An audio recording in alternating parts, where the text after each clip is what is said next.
Now, from WYDC TV, this is Big Fox News at 10.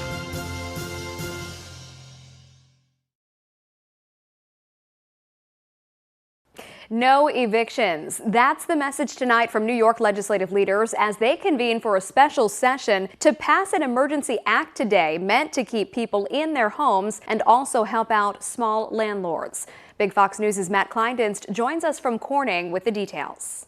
Good evening. Members of the State Assembly and Governor Cuomo say they're committed to protect renters as the pandemic lingers into the new year. We want to protect tenants. We want to make it simple. We don't want people evicted. We don't want them to have to go to court. The message is simple and clear. In a special remote session of the legislature, lawmakers convened with the intent to extend the state's ban on evictions, which was set to expire on New Year's Day. The new legislation will extend the moratorium until May 1st. This will allow tenants to submit a hardship declaration within 30 days of the bill signing, showing that they're unable to pay rent due to pandemic-related reasons. There will also be protections for some landlords. The law will prevent foreclosures for property owners with 10 or fewer units. With plans to already extend the moratorium via executive order, Governor Cuomo is working with the legislator to make sure the bill gets to his desk. And as soon as that bill is passed, I'll sign it.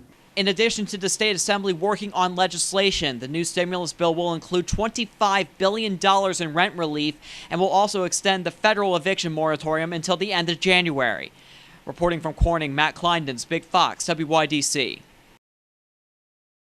Guthrie Health has launched Operation Winter Break to help local students. The program aims to give hundreds of students in need access to food while they are away from school during the holiday break. The health network is working with local restaurants to make this possible. One restaurant owner says they're glad to help, adding that no child should go hungry. I've got young kids of my own, and I can't imagine them missing a meal or missing a lunch. And so if there was one little thing that we could do, we wanted to do that. Meal vouchers will be provided for students in Athens, Sayre, Towanda, and Waverly school districts. Another COVID-19 vaccine could be available soon. Today, Novavax announced that it is starting phase 3 trials of its vaccine in the U.S. and Mexico. The trials will have about 30,000 participants ages 18 and up. The company says some people will get 2 injections 21 days apart, while others will get the placebo. The study will take place at locations with high transmission rates. The trial is being funded by Operation Warp Speed. Millions passed through TSA over the holiday despite warnings from health officials to stay home. And health experts fear we could see a greater surge of cases in the coming weeks. Fox News correspondent Brian Yennis has more. The coronavirus hitting another grim milestone over the weekend as we surpass 19 million infections nationwide. Public health officials are bracing for another wave of cases due to holiday travel. The TSA says it screened more than 1.2 million people on Sunday, the most since the start of the pandemic. Now, many hospitals are preparing for a third surge. We've already dealt with 2 surges, and now we're going to look for a third and even maybe a fourth with New Year's coming up next week. It's very concerning for us that we're just going to get overloaded with people. Those coming in from the UK will face additional travel requirements after the country reported a new variant of the virus. Starting today, passengers must have a negative COVID-19 test within 72 hours of boarding a flight. Airlines will have to confirm the lab results prior to takeoff. The CDC can't order testing once you're in states after that, but we would certainly encourage states to have quarantine orders or to have testing once these travelers arise. Meanwhile, public health officials are preparing for the next round of vaccinations. People over 75 and frontline workers in non-healthcare jobs are expected to be in the next phase. Several states planning to start those inoculations after the new year. The pharmacist comes in, multiple people come in, they have all the materials, they have EpiPens, they have the sharps, they have everything you need. You just have to be ready to get your arms bare. The CDC says more than 2 million vaccinations have already been administered. In New York, Brian Yennis, Fox News. Boeing's troubled 737 MAX is set to carry U.S. passengers again for the first time since March of 2019. Following the 2 crashes that killed a total of 346 people. American Airlines will use the jet on a round-trip route between Miami and New York on Tuesday. The American flights come after the U.S. Federal Aviation Administration approved changes that Boeing made to the jet last month. 2 other U.S. airlines also own the 737 MAX, United Airlines and Southwest, neither of which have added the plane to their schedule yet. Investigations continue into the Nashville bombing, but a suspect has been identified. New surveillance video of the blast has also been released. Daryl Forgis is in Nashville with the latest. This is the moment a bomb detonated in downtown Nashville Christmas morning. Just before the explosion, Officer James Wells can be seen walking out of frame away from the blast site. The music stopped, and as I'm walking back toward Topping now, I just see orange, and then I hear a loud boom. And as I'm stumbling, because it rocked me that hard, I started stumbling. I just tell myself to stay on your feet, stay alive. Investigators have identified the man responsible as Anthony Quinn Warner, a 63-year-old who was previously unknown to law enforcement. 3 days later, they're still working to identify a motive. Right now, we're looking at any and all possible motives. We're not at a position where we can speculate on that now. We are interviewing individuals that we've identified that are known to the suspect. Meantime, local business owners are still processing what happened. This year's been tough. It's obviously been a little down compared to normal, but right when we start getting a little light at the end of the tunnel, it all goes away in 2 seconds. It's definitely heartbreaking, and I'm speechless. And considering their next steps. There's no doubt in my mind that we'll be back open and we'll be better than ever. Down here is home to me. It's been home to me for 6 years. The CEO of Camping World, an RV and camping gear supplier, announced on Twitter that he would be establishing a fund for local business owners to clean up, rebuild, and seek guidance on insurance and real estate matters. In Nashville, I'm Daryl Forgis. From the impeachment trial of Donald Trump to the Supreme Court showdown to the historic record-breaking turnout election, 2020 was packed with political headlines. Karen Kafa looking back at some of the key moments tonight. 2020 marked the 59th presidential election year in the U.S. and just 16 days into January, it became clear this year would not be typical. It's a hoax. It's a hoax. Everybody knows that. Senators took an oath for President Trump's impeachment trial. The House of Representatives had charged him with abuse of power and obstructing Congress. We began just the 3rd presidential impeachment trial in American history. The impeachment vote loomed as President Trump delivered his State of the Union address, cheered by Republicans. Decidedly cooler with Democrats. They seemingly ignored handshake, a deliberately ripped up speech. The next day, the Senate acquitted President Trump. With the trial done, the campaign trail called. Iowa, you have shocked the nation. Pete Buttigieg won the Iowa caucuses, though voting delays overshadowed the win. Bernie Sanders won the New Hampshire primary. Joe Biden was 4th in Iowa, 5th in New Hampshire. Then South Carolina's win turned the tide. This is your campaign. By April 8th, Joe Biden became the presumptive nominee, just as politics took a dramatic new turn. The death of George Floyd, an unarmed black man at the hands of police officers, as well as similar deaths across the country, sparked nationwide protests. I am your president of law and order. President Trump opted for a show of force after authorities used tear gas to push back peaceful protesters outside the White House. Joe Biden cited the Constitution and freedom of peaceable assembly. We're going to not allow any president to quiet our voice. In a pandemic, the candidates showed up differently. In June, President Trump held his first campaign rally since March in Tulsa. Crowds grew larger than health officials recommended. Biden chose virtual interviews and masked appearances. Democrats kept a socially distant convention while Republicans gathered at the White House. Then, political attention turned to the Supreme Court. Justices ruled 5-4 against the Trump administration's efforts to end DACA, the Obama-era program that protects immigrants brought to the U.S. as children from deportation. Justice Ruth Bader Ginsburg joined the majority opinion. 3 months later, she died of complications from pancreatic cancer, giving the president his 3rd court nomination. Judge Amy Coney Barrett.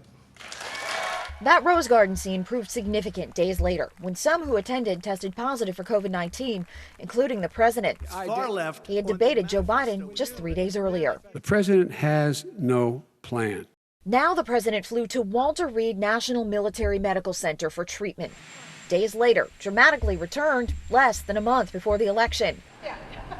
Record numbers were already voting early, electing the first non-binary and Muslim state legislator, the first black Missouri congresswoman, and the first woman and minority vice president. Though it took 4 days of counting before Harris and Biden were projected winners. Folks, the people of this nation have spoken. President Trump, who months before the election warned of voter fraud, continued to make unsubstantiated claims after the election. He unsuccessfully challenged results in courts and refused to officially concede. No White House welcome like one 4 years ago on the books. Unprecedented transition in an unprecedented year. In Washington, I'm Karen Kafa. We'll check in with the weather forecast heading into the New Year's Eve week when we come back after this. Here's your local stock market update from Big Fox.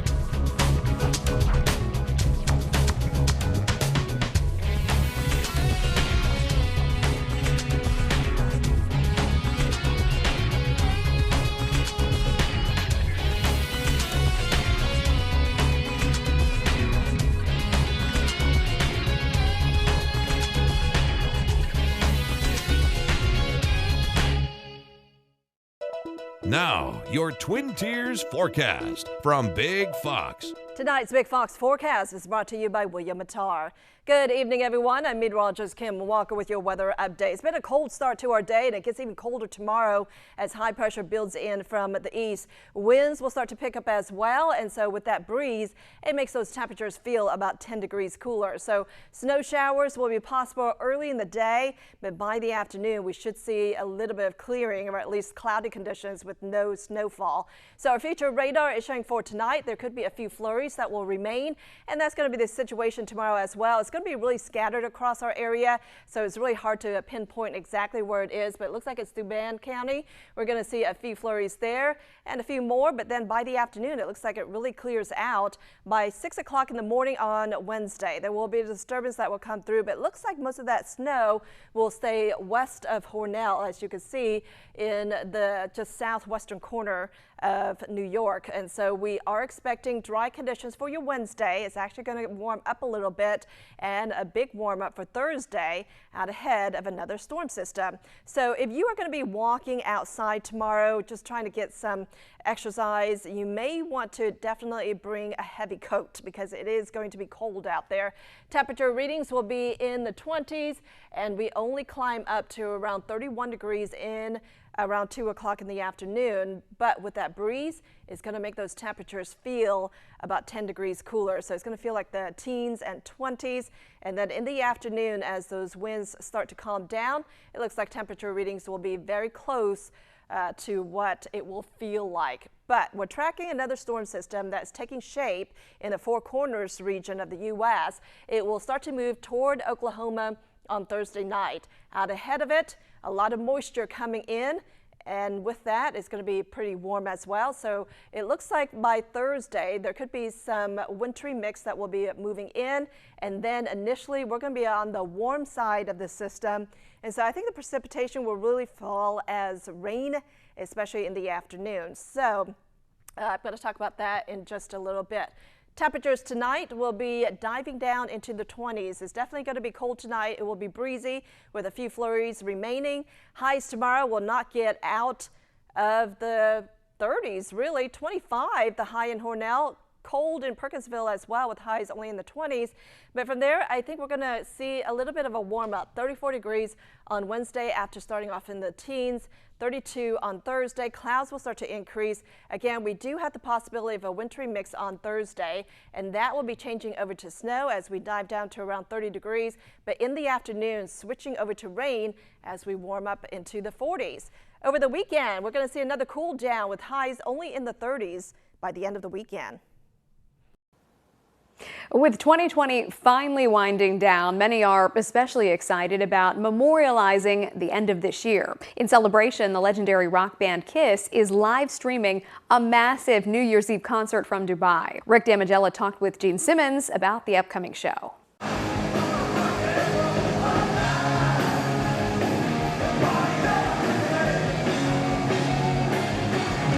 The self-proclaimed hottest band in the world is looking to end 2020 with a bang. Kiss are performing an outdoor concert on a custom-built stage at the Atlantis, Dubai. What better time than New Year's Eve to stay at home, stay safe, don't be stupid, and go out there and make stupid mistakes by drinking with strangers. Social distancing measures will be in place, but the main audience will be watching at home. People are safely distant. There are going to be masks. You won't know who you're flirting with because their faces will be covered. You see what I did there? That's like a dad joke. We intend on having a great time and celebrating the next year coming in. It's going to be a better year for everybody. The vaccine is starting to go out. It's going to be better for everybody. Stay indoors, stay safe, party with us. We'll have the biggest party on earth anyway. You may as well enjoy it safely. Come on, people! Clap your hands, let it go! The outdoor performance has the band aiming for world record levels of pyrotechnics. We intend on literally lighting up the sky and setting off pyro even before the first chord. Rocking out in Hollywood, I'm Rick Damigella. One Alaska resident snowman is being called remarkable for more than just its size. Matt Lessman brings us the story of one mother who, while remembering what was, ended up creating what will be. While he's a bit taller than the original, you might recognize this snowman as Olaf from Disney's Frozen. He stands around 9 feet tall, which is a big accomplishment for Lelaine Freeman, who'd never built a snowman before this one. It takes me like a week, just the bottom part, because I don't know what I'm doing. But once she figured out how to wet the snow and get it together, one day of hard work had big results. So I stay until like 11 o'clock at night to build the 6 foot. Just for one day. Then, a few days after that, Freeman got just what she needed to make this Olaf stand above the rest. A few days before Christmas, we have a heavy snow, and I decided to just make it a big one. Now it's at full height, but even bigger than that is the story behind the snowman. The idea first came from Freeman's son. He said, "Oh, Mom, what if we build a giant snowman so my ate can see it, her can see it in heaven?" His ate refers to his sister in Tagalog, Freeman's daughter, who passed away last May. Because I am determined to do it, to honor her, and since she loved Frozen, I just decided to make it. They hadn't been planning to do much decorating this Christmas until Freeman's son came up with the idea. Now it's likely to be a tradition, though next year's might look a little different. He said he wants to do the Star Wars because we all love Star Wars at home. So we might do BB-8 or R2-D2. And in the end, this snowman serves not only as a way to remember a loved one, but as a testament to the hard work of a loving family.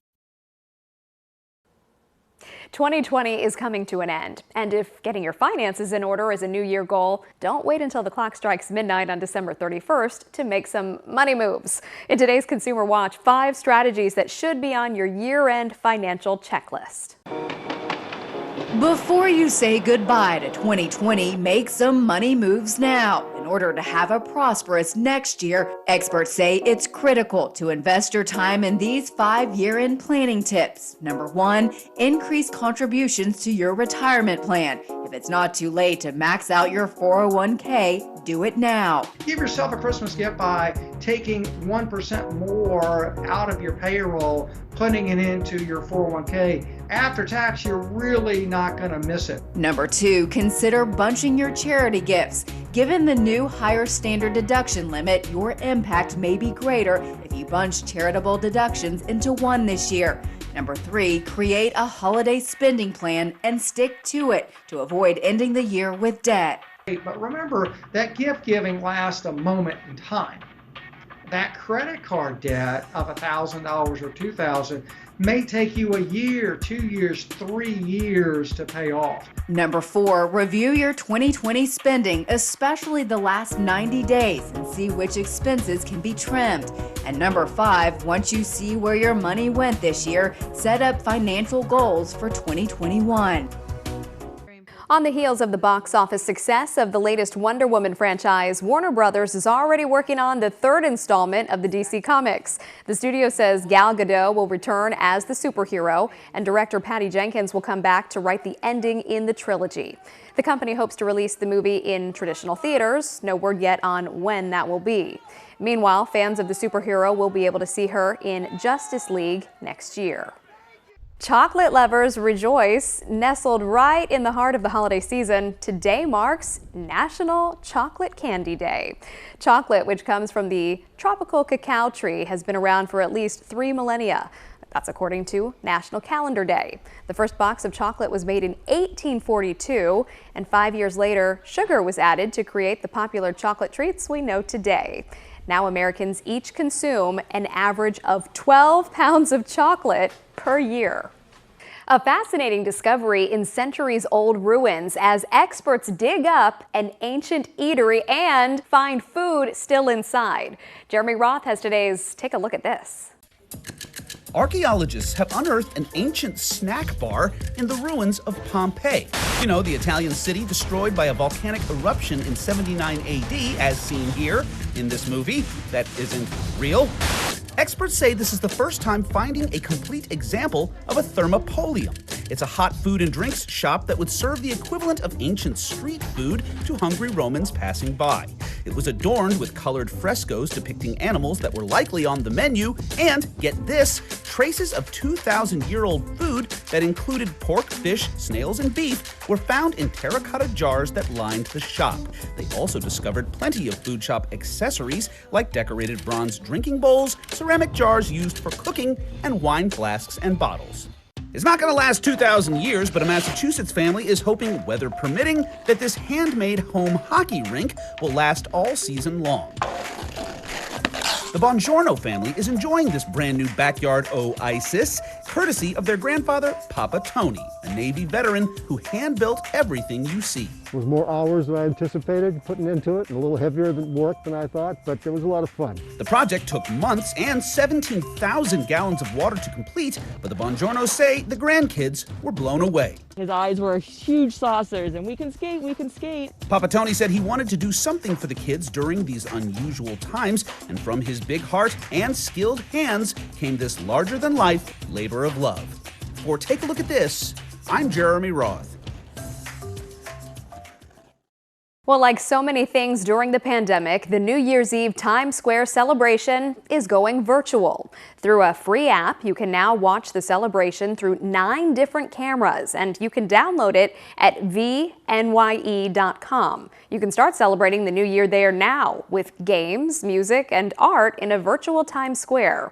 Now, there won't be the traditional crowds for the New Year's Eve ball drop, but there will be some VIP guests there. They're 2020's heroes. We're talking about first responders, frontline and essential workers, and their families. And we, of course, give them a very big thank you. And thank you so much for joining us tonight. We hope you have a good evening.